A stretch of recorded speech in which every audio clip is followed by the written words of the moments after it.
6 முறை இடிக்கப்பட்ட கோவிலா அப்படிங்கிற கேள்வி எழுந்திருக்கு இல்லையா? அது என்னென்ன அப்படிங்கிற டைம் லைனை பார்க்கலாம். குஜராத்தோட புகழ்பெற்ற சோம்நாத் கோவிலுக்கு பல முறை சிதைக்கப்பட்ட வரலாறு இருக்கு. யாதவ குல மன்னன் வல்லபாயோட ஆட்சியில கிபி 725ல சிந்துவை பாகிஸ்தானை ஆண்ட மன்னனாக இருந்த அல்ஜுனாபத் தான் முதன்முறையாக இந்த கோயிலை இடித்து தரைமட்டமாகிறாரு. இதற்கான கல்வெட்டு சான்று இருக்கு.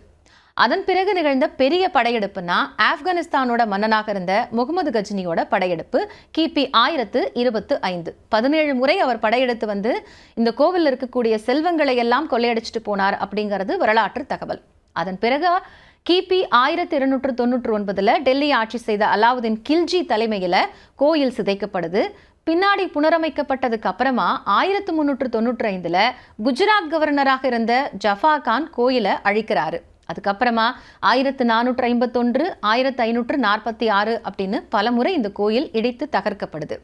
1701ல் முகலாய பேரரசான அவுரங்கசீப் படையெடுப்புல கோயில் தரைமட்டமாக்கப்பட்டுச்சு.